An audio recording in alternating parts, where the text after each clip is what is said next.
Assalomu alaykum, hurmatli YouTube kuzatuvchilari. Bugun 17-may sanasida biz o'simliklarga yordam beruvchi vosita tayyorlaymiz. Ya'ni bu moddalar soda, yod hamda sovun ishtirokida, demak, yordamchi vosita tayyorlaymiz.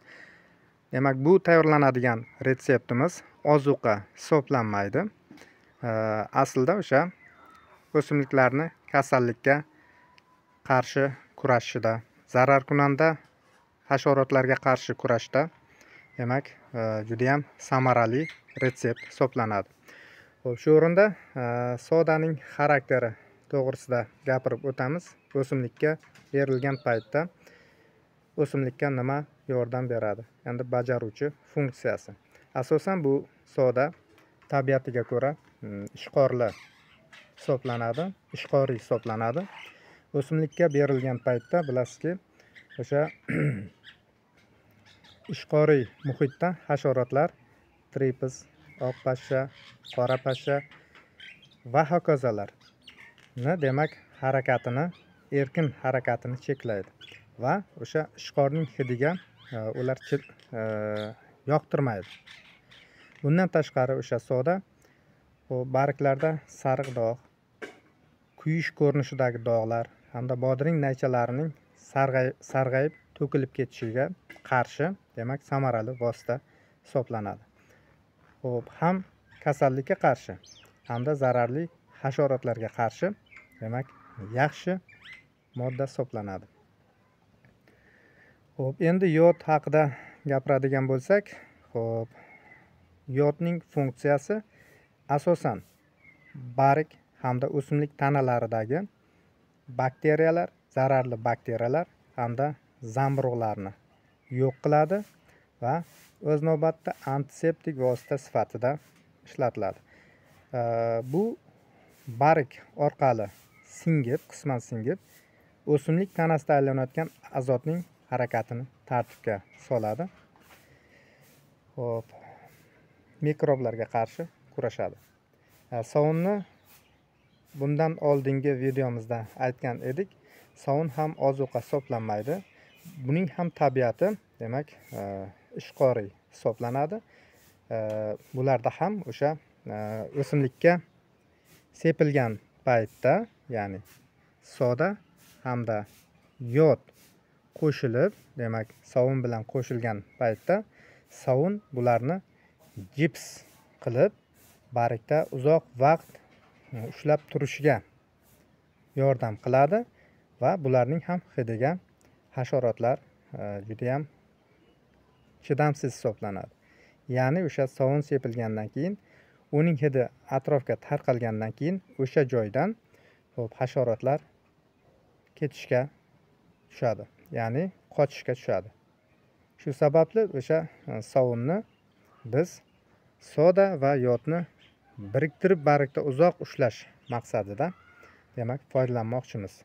Endi sodani vaqt ketmasligi uchun buni dozasi 10 litr suvga mana shu osh qoshiqda 2 osh qoshiq soldik.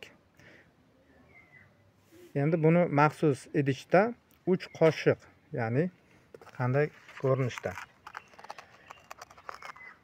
Mana shunday ko'rinishda, demak, 10 litrga 2 qoshiq solinadi. Biz 15 litrlik suvga tayyorlaganligimiz uchun, demak, mana shu qoshiqdan 3 qoshiq sodani maxsus kichik idishda issiq suvga eritib olib, mana bu chelakka soldik. Xo'p, endi hozirgi qiladigan ishimiz, mana sovunni ham qirg'ichdan o'tkazib olib, qirg'ichdan o'tgan holatida shu qoshiq bilan 3 qoshiq 15 litr suvga, 10 litr suvga bo'lsa, demak, 2 qoshiq to'la bu maxsus idishimizga solib oldik hamda bularni qaynoq suvda eritib oldik. Qisman erimagan joyi bor.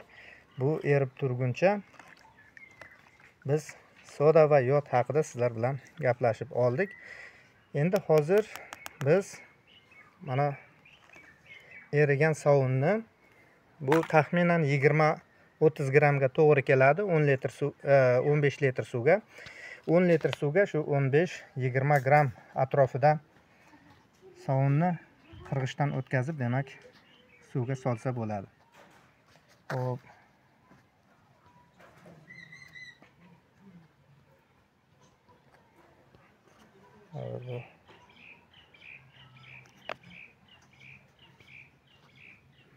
Idishni olamiz.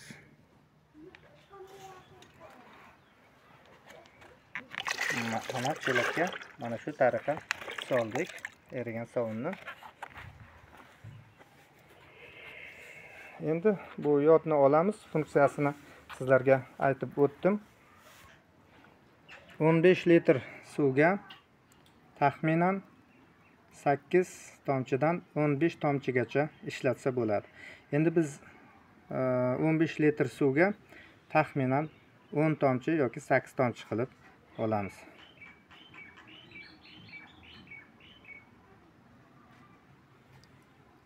Bu yerda 3-4 tomchi bo'ldi.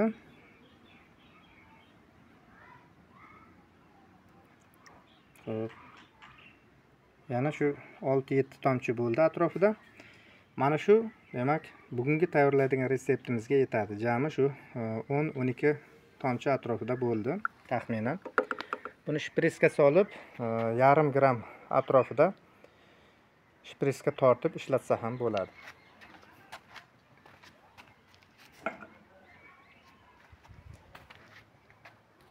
Demak, suvga solingan o'sha 3 ta vositani, yordamchi vositani biz endi mana shu ushbu qoshiq bilan aralashtiramiz. Juda ham foydali hamda sinalgan retsept hisoblanadi.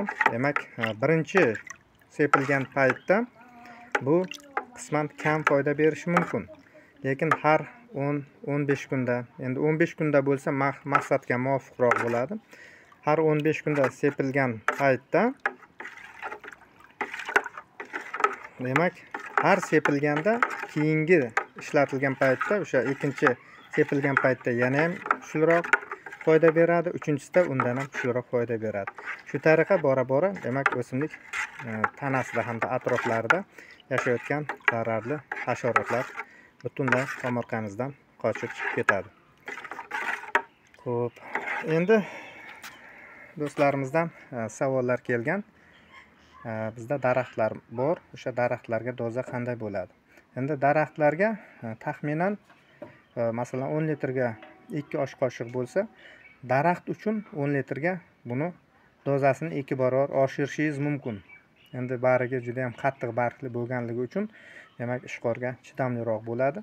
Mana shu tariqa, demak, 10 litrga 4 qoshiq solib, o'z navbatda yod ko'paytirilmaydi. Taxminiy 5-10 tomchi. 10 tomchi sal xavfliroq bo'ladi, chunki kuydiruvchi bo'lganligi uchun, adashib ketmasligi uchun bundan sal kamroq solsa ham bo'ladi. 5-8 tomchi atrofida. Endi ishlatayotganlar bo'lsa, 5 tomchi bo'lsa ham bo'ladi.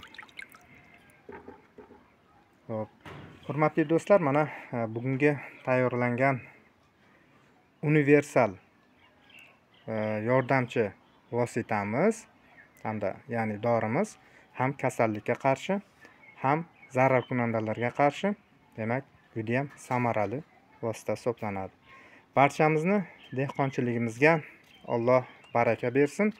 Barchamiz yaxshi niyatlarimizga yetib, yaxshi kunlarda mana shunday ajoyib videolar atrofida ko'rishni nasib qilsin.